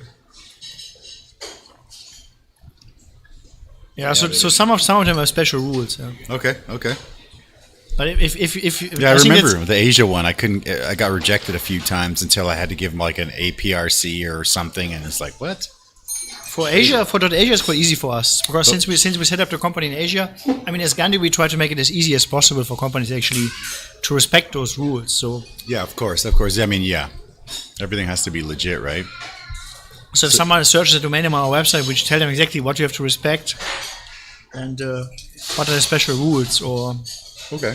it can be a bit tricky, but most of the time it's very comprehensive. Do you have somebody that's always keeping up on all the rule updates Yeah. and stuff? You must, right? I guess in Europe with the GDPR thing, that's got to be crazy, right? Like updates and stuff. Yeah. Not just the GDPR, Yeah. but also each registry is in a different country, so they also have their own privacy different rules. laws, and that's the good thing. The cool thing about Europe, though, is it's small, right? You can kind of go to all the countries. It's not a straw. Yeah, sorry. I need to make a video clip of everyone that's done that. I think, yeah, yeah, because you try to save the turtles, right? So no more straws, yeah. But yeah, no, I one day I'll get out to Europe and see which one. What do you recommend, man? In Europe, Germany, of course, right? To visit or Go visit, yeah. Well, I can't. I love it here. I don't think I'll ever live if anywhere else. COVID is over, I will probably go. Yeah. Of course, Germany. I would go to Germany. But But I mean, like, because you're from there, you have family, and so it's different, right? But I mean, like, aside from Germany, like, if I'm saying, all right, I'm gonna take my wife and my daughter to Europe, obviously we cannot see all of Europe in one go, right? probably the south of France, Italy. South of France, Italy, okay. I think it's among the most culturally rich areas. I have a good friend of mine, Taiwanese guy. His name's Jim. We call him Taiwan Jim, and he got married. He's super local, super local Taiwan, and he married a girl, super local girl, and they went for their honeymoon in Italy. They went to Venice, right? And he came back. He came for dinner or whatever. and his wife she'll only eat chips here because she doesn't like anything else, right? And I'm like, okay. And I'm like, oh man, tell me about it. It's like, oh, it was really good. The culture and place was beautiful. I'm like, I don't care about that. I'm gonna tell him about the food. And he's like, the food was awful. And I'm like, what? He's like, you go on the street and people are making like prosciutto and this shaving meat and cheese. And he said it was the most awful thing ever. And I said, that sounds like heaven to me, man. What are you talking about? And he said, but luckily they have some good friends, Taiwanese friends, that have been to Italy before. And they said, the food's shit, bring pao mian in your suitcase. And so they had a suitcase from here, like 7-Eleven pao mian. They brought it to Italy. And they made pao mian in the hotel because the food was shit in Italy. And I was like, one of my bucket list things is to go to Italy just to eat. Like, okay, I'd like to see art and Colosseum and all that stuff, but I want to eat. I didn't send you pictures of it, okay? But when I was... I want to eat. When I was visiting Italy when I was young, we went around the mountains near Rome with friends. We had some, drugs, legal drugs there, whatever. Sure. Wine, which came basically from a fountain. Wine from a fountain. Okay. Wow. Okay. So it's a good place to be.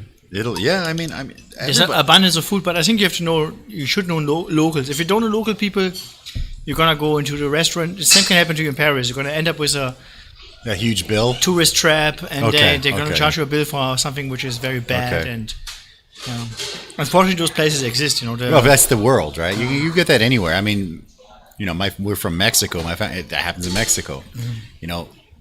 Even in Taiwan, it can happen to you. Yeah, for sure. Yeah, for sure. It's happened. I mean, you can go and get when I used to live in Banqiao, I used to live, this alley, and there was a lady downstairs, and she would sell like huandun, and you could get like a big bowl of huandun for like 50 NT. And I'm like, I eat this almost every day because it's delicious. She's hand making these wontons, and it's like 50 NT. And she's just like, she was so happy. But I mean, I've definitely been ripped off many times. And it's like, it is what it is, but that's how much. I mean, I went to Shilla Night Market. We go there all the time. Take my daughter there. We play some games. We get some fruit or whatever. And I saw, what was it, like a Buddha's head or something, fruit or durian, one of the two. I like those two. And, the lady sees us. I'm like, oh, how much is that? And she's just like, 800 块. And I'm like, what? And my wife's there. She's like, 不可能, that's impossible. 800 块. She's like, 800 块. And then like a week later, I saw like a Taiwan news article that said tourists got super ripped off by the night market, fruit people. I'm like, well, it is what it is, right? What are you gonna do? I'm gonna complain about it. You just don't buy it, right? But it's also the thing with places. That's the thing with places where prices are not shown. Right? Yeah. And that's the thing, okay? I mean, if you go to Registrar, I mean, we will mostly say if you go to Gandhi.net, you search for domain name, you buy a premium domain name, we will tell you how much it renews at. Other registrars will not tell you how much it renews at. No, they don't. Yeah, and then you all of a sudden you get one, and maybe the first year was not bad, and then all of a sudden you wonder, whoa, you got this massive bill. You're like, what? I think we're even one of the few registrars who sends emails to customers if there's a price change. We had a price change on a couple of domain names recently. Okay. Especially because of COVID, US dollar and other currency have been going quite crazy. Quite crazy, yeah. Okay. Australian dollar and so on. Mm-hmm. But we will actually email customers. Yeah. Please renew your domain names because the registry has increased their price. Wow. So that's I think that's the way to do business, man. I think, to be honest, I think that way people, they trust and in respect, right? I think that's the most important way, the most important thing for business. I mean, I've been to many places. And I think that's still the way we try to be. That's the way to do it. I agree 100%. Sometimes you get ripped off sometimes, and you're like, that sucked. I'm not doing that again. Yeah, I mean, we have a lot of people who come to us because they learned a lesson. They learned a lesson with other registrars. Yeah, sure. They found out actually, hey, they spent like 10 times the amount of the money they would have spent with us. It's 99 cents to register for 5 years, and all of a sudden you get this massive bill. You're like, what happened? What? That was 99 cents. Or obviously, you look at it as like it's too good to be true. but what am I going to lose? 99 cents? Who cares? You buy it, and then all of a sudden it's like $5,000. What happens? Also the security aspect. I mean, we have two-factor authentication. There's not every registrar can do two-factor authentication. That's okay. That's so you can use the Google Authenticator if you're familiar with it already. Everybody should be familiar with it. Actually, Sure. And okay. Or set it up on a Facebook account or whatever. So actually, even if your password is hacked, you're still gonna need your phone to enter the log account. That's annoying sometimes, but most of the time it's good. Yeah, most of the time it's great. It's very effective. Yeah. Once in a while, it'll be like you should have it at least for the most. Yeah. Your email, for example. For emails. So how would I get email? Like, so let's say, well, first of all, let's talk about. How can I transfer my stuff over to you guys? Right? Yeah. There's a little procedure right there. So transfers. That's a pain in the ass. I'm sure. It's for sure. Yeah. I'm sure. Yeah. So transfers are a little bit like moving your house, right? Okay. Oh, I just did that. Because first, so awful. I hate first it. you have to check what is in your house, right? Is there some stuff you cannot move? Because maybe the registrar locked some products with you. So they say like, okay, the hosting is with us, so you cannot move away. Okay. The email is with us, so you cannot move away. Okay. So you have to check those boxes first and migrate those things first. So you would have to check, okay. If your mail is with Google Suites, maybe you have no problem because you say, okay. My email is already with a third-party provider, you can just move it. But maybe you use Office 365 with GoDaddy. Okay. Moving away would cut that. So I paid for something and failed to actually get it going, so it doesn't matter. It was such a hard thing to do. In the center, you can also compare the competitive offer, so you can see what does Gandhi offer for this. So you see each. Does Gandhi have the service to move stuff over? Yeah. Oh shoot! Here's my card. Let's do it. For sure. I mean, we have a lot of corporate customers. So if you're a company, especially, we have a service for assisting you with that. Okay. And to take away the headache of transfers. I think that's important. Because I've tried to do sometimes they have to be gradually as well, especially if you have live websites. Okay. You cannot afford to just move it and have it down. Exactly. You cannot afford to be offline down. one day, right? So once in a while, someone will be like, "Hey, your website's down." I'm like, what? And I go on and then I check it and like it's down. I always tell people that domain name is probably the most important part of the business sometimes because it's like your address, right? It's your address for sure. Your email is not working. Your e-commerce is not working. Yeah. And many things will not work if your website is offline. Yeah, that's true. Yeah. Thank you. Should we grab the last one? What do you think? How you doing? You made it all the way, man. You're good. You're very good with spice. So we cannot say that Germans don't eat spice, right? All right. We cannot say you're breaking the mold, man. Yeah. But in this graph, you can see who are the players. Yeah. So there's that graph of the transfer. Yeah, it looks like a long process. Yeah, you have a gaining registrar, losing registrar. Okay. You need to have a so-called authorization code in most of the times, which you can get from the current registrar. Okay. Then we've got this one right here. Yeah. And so once you've done that, you can enter it on our site. You must unlock your domain. Okay. On the registrar side, but within 5 days, most of the time, the losing registrar can still refuse it. So you must really be sure that you tell your registrar you really want to move out your domain name. Okay. And some of them make it very hard. They will tell you, "Are you sure you want to move it? Everything's okay?" So give you another free month or something. Exactly. You're like, no. Normally, they don't have the right to do that. Okay. But they do it. Yeah. So. Yeah. No one's gonna say anything, I guess, right? Yeah. So I'd like to. I have a few, and I'm working on a couple more things. I'd love to get it all sorted out, man, for sure. Yeah, very cool. Let's get the last one, yeah? So the last one is a special one. Friend of mine, shout out to Phillips Stadler. He's actually in quarantine right now in Elan. Yeah, so about a month ago he got he was talking about, the last dab and hot ones and stuff, and he ordered me a couple bottles. He said, "I'm going to order some bottles, ordering you some bottles." And so I got a couple bottles of stuff that's supposed to be really hot, and I actually haven't tried them yet, so we're going to try them together. I don't know how much they put on there, but we'll see. I guess we'll figure it out, right? You pick a piece. Do you want the drum? Okay, I can take a drum. Take the drum. We take whatever you want, brother.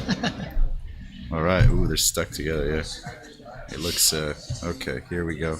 It looks nice. It looks okay. It looks innocent. Yeah, it looks innocent. It doesn't look like.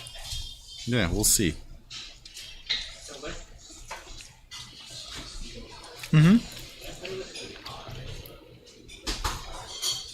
I think I know that flavor. You know it, yeah? That one's not spicy. Or not too much? No, it's not too much. Maybe it'll build in a minute. Yeah. Oh man. No, I think the last one was spicier. This one Good. is similar to the Thai green pepper. Yeah. Okay. I thought it was going to be spicier than that. I guess not. Does that mean I passed the challenge?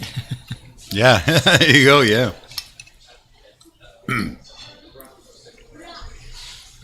I'm not sure there's a lot spicy, but there's a .mx from Mexico. So. There is, right? This I know. I know that for sure. Yeah. I'm gonna go back and have a look at those. Clinic, farm, salon, mortgage, tax, construction.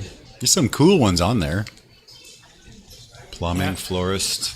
Lots of lawyers. I like that restaurant.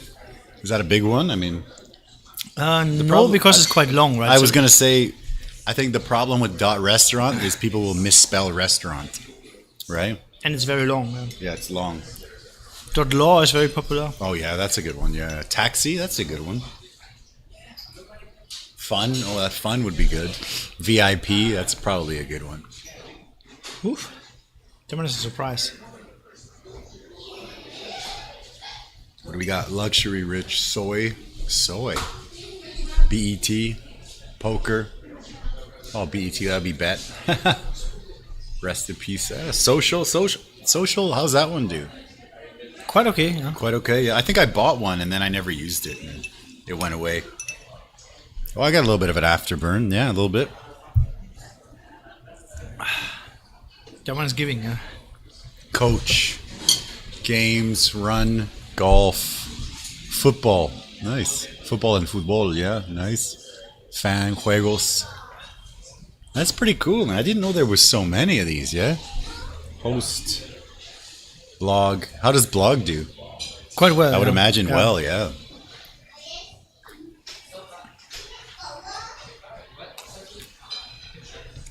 .blog is actually owned by the same company who owns WordPress. Oh, really? Oh, actually, you have a picture, I believe, in one of these. This one, the 5-year cake, right? No, where's the .blog one? This yeah, one? so this was the beginning of Gandhi, actually. This is the beginning? two Okay. first employees in 2014. Oh, wow, okay. Getting They're doing like a call? Like getting a Skype getting or the something? training online, yeah. Because obviously we start from scratch, so Sure, of course, yeah. That's cool. Then there's remote working, right? Yeah. That's pretty cool too. this is still the setup nowadays. You know, we work with. Yeah, that's how it works with the out to team talk with remotely, Europe. yeah. Yeah, okay, very cool. Let's try this guy right here. Okay, what is this is training, or what is this picture about? So we host a lot of events in our office as well. We're not just online. We're also offline, and we have a lot of events in our office where people can actually use domain names and learn how to use them. That's very cool. I like that. How you doing, man? You all right? Ooh. What about this one? Who is that handsome fella right there? Yeah, that was a couple of years ago in Hong Kong. As you can see, it's an open source conference. That was the one you were saying you sponsored, right? That was the picture I was looking for. Yeah.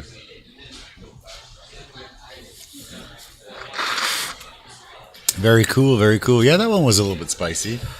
It's kind of built up at the end, right? What else do we got up on here? Startup One. That's the original, right? Yeah. It's really cool, man. Meetup 2. There's the .blog I was looking for, right? If you see the painting in the picture, actually, yeah. this was also Is that painted. your office? That's in your office? That's an office, and it was painted at an event, actually. Really? So we used to have a comic expo. We were a sponsor. Okay. We had someone who made a live painting, and we keep the painting afterwards. That's pretty cool, man.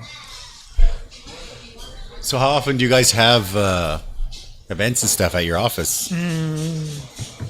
Almost Quite a bit. every week. Oh, wow. Yeah. Okay, beautiful, So beautiful. if there's anyone who wants to have an event, they can just contact us. And Just contact you guys? Okay. Well, what kind of events usually are there? Mostly like website design stuff? yeah, or- website, blockchain, Okay. WordPress, Okay. fintech, everything which is technology based. How's the WordPress community in Taiwan? Is it big-ish or not? It's really? quite big, yeah. Okay. Very cool. How you feeling? No, it's spicy. I gotta get. That was. I gotta get a little zoom on that one. There, beautiful. Look at that guy. The spice. Well, you know what? You made it all the way. That's pretty. You did the ones that the really spicy ones with no problem. I didn't cook, but the last one was really. The last one was at the end. It kind of creeped up, right? Yeah. But it's not hurting or anything. It's not hurting. Yeah, maybe tonight. It's just maybe later. In the face, this one. Yeah, burn the tongue a little bit. Yeah. And your lips and your eyes and your nose. Just don't touch your eyes or your because that's the worst. Yeah, wash your hands 3 times before you go to the bathroom. Yeah, that's a rough one for sure. Yeah, brother.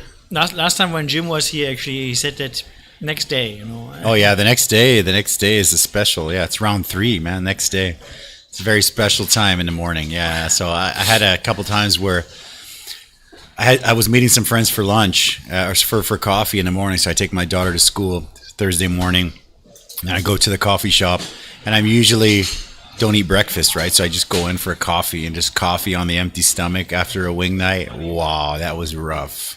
Tomorrow tomorrow we have the European Chamber's annual general meeting. Okay. Oh, that's going to be fun. Yeah. I'm also running as director. Okay. Well, go to the bathroom before you go. I don't have to run to the toilet all the time. But go to the bathroom before you go, man. Yeah. That's awesome. We made it all the way through, brother. What do you think? No problem. Actually, you did very well, man. You did very well. Do you have anything else you want to share about Gandhi? Gandhi.net in Taiwan. Just I think if people have their brand, they can think about moving to their domain names to us because we have a really good team now in place. Okay, I'm definitely going to do it. Yeah. We can give the good advice about the right domain names. Okay, beautiful. We're not overcharging like anybody else, So yeah, no, I've definitely. You can even try. I mean, if you're gonna move a domain name to us, make a list. We give you suggestions. You go to some of our competitors in the corporate space. Okay, you're gonna see that we are much more price reasonable than other ones. For me, when it comes to like a business or something, I won't try. I'll just do it because you. That's the reason for me. Yeah. I like you. I like Taiwanese business, local business here. That's enough for me.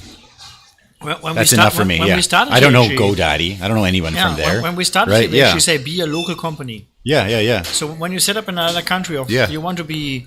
I mean, I would tell this to everybody else to set up a subsidiary somebody else. Yeah. Be as much local as you can. I agree. 100%. It pays off in the end because you're gonna.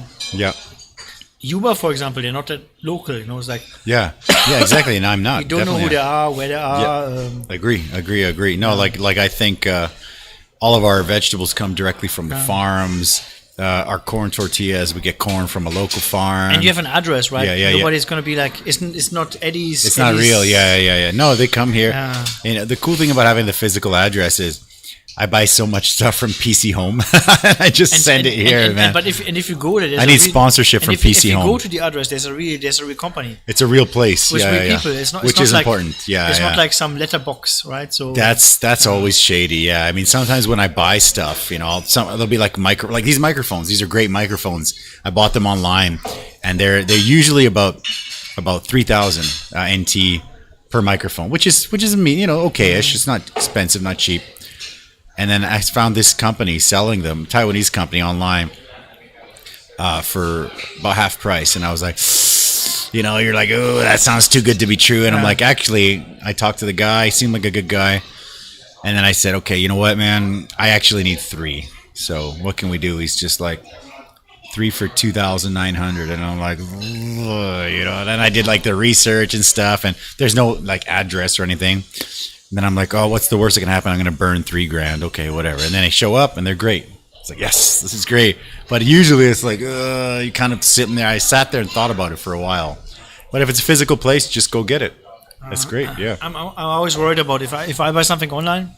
Yeah. And there's no way I can contact the people. Maybe sometimes you buy something online. And it's crap. The first thing you want to check is, can you actually send them an email? Can I return it? Yeah, sure. Yeah. So, I know. Me too. Most people don't check, and then they end up in the trap. And part of the email, and the thing about the email is you're saying that you guys also have the provider for making an email, right? Yeah. Like, because that for me, I was actually pretty pissed off about that. I was like, I paid the premium.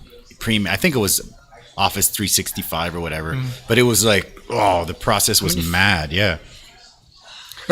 So let's get it all done, man. Let's get it done. So we'll do it. We'll for sure do it, man. I'm excited about it. We'll get it done, and sure. I would shake your hand, but I just sneezed, No problem, man. Some people say that toilet paper was sold out during COVID. Yeah, really? Not because they needed so much toilet paper, but if one person sneezes, 500 people are gonna, crap in their pants. Okay, yeah, that's there you go, perfect. Yeah, that's how you finally put together the scare. I was always wondering how the toilet. I mean, really, what does toilet paper have to do with this? It's not a note I want to end the interview on. Yeah, no, for sure not. Yeah. Well, yeah. So Gandhi, next 5-year plan for Gandhi. How about that one? I think we want to be more. We continue to focus on being the safest and most secure registrar. Okay. Safety, security. It's important, actually. It's very important. Like I had a alcohol distributor come about 2 weeks ago, and she's just like, hey, we're chatting, and I tried a couple things, and she saw one of our tabletops for this show, right? And she's like, oh, what's this? And I explained to the show. She's like, oh, that's pretty cool. And she scans the QR code, which goes to www.eddy.live, right? Scans that. And then it's just boom, security risk thing pops up. It's like, oh, this is not some secure, SSL issue or something. And I'm like, and then she's just like, and I'm like, oh, that's so embarrassing. I'm like, I don't even know what's wrong. I like talked to my website guy, and he's like, well, it doesn't come up when I do it. I'm like, well, regardless, it's embarrassing, and it's something's off here. So. Yeah. Such a small thing, but it's weird. It's about domain name is also about online reputation. Of course. Once you're in it or something has been hacked. It takes you a long time. Exactly. Like if somebody's like, hey, check this link out, and you click on it, and it's like, some people say for losing one customer, you need. I'm not clicking through. For losing one customer for a bad reason, you need to find 10 new ones to make. For sure. So it's usually with business as an entrepreneur, it's better to take care of your customers and then add new ones, but take care of everybody instead of just like so many new customers, and then half of them leave, and so many new customers and half of them leave. And it's like filling a bucket of water with holes in it, right? Like, let's just. It's hard to keep every single person. Everyone tries, but someone comes in, I don't like the food. Okay, what can I do? But I think that's the goal, right? Take care of people. So we have a lot of things on our roadmap, but I think most of the things actually are mostly focused on making the life of the customer easier.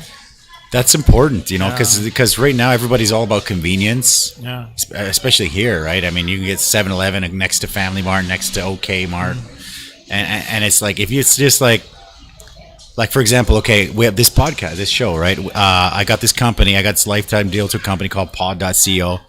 And it's like, you set up your thing, and then there's a button here. It says, you hit this button, and we're going to go to work for you. We're going to put you on Spotify. We're going to put you on iTunes. We're going to put you on every single, like the top 8 or 10. Like, you don't have to do anything. And I hit the button, and then in like a week and a half, I was on all of them. And I'm like, that's great. I'm like, I was absolutely blown away by that. Because for me, I'm like, okay, I don't want to go register on this Stitcher and all this other one. Not that there's anything wrong with those, but I'm just saying that I'm super busy. But if there's, this service, I'm like, I hit this button and they do everything. It's like, whoa, that's great. I mean, I'm sure they're working their ass off behind the scenes to get it done, but I was like, wow, this is great. And now it's like we're on Amazon Music, or whatever. It's like, great. It's fantastic. So if you can make something. Like, it's the same thing, you solve a problem. If you make something easier, that's the best, for sure. Yeah. It's like with food, it's like that old cartoon, the Jetsons. Cheese Club is more accessible as well. Right? Sure. Just Cheese make Club, it more accessible. Right? Exactly, yeah. Well, Cheese Club, if you ever want to have a party here and bring some cheeses out and have some tastings or whatever, I'll happily host it, and I'll happily eat some cheese, too. Because I do love cheese, man. I grew up with some nice cheeses as well, and sometimes when you get like the processed cheese, you're like, I'd rather just don't eat cheese. But when you have like nice, just Gouda and Parmesan, like the real ones, it's like, you go to a nice place and you're like, can I get some Parmesan with this? And they give you like that craft powder one. I'm like, there's a big difference between artisanal cheese and craft normal, powder. Yeah, huge difference.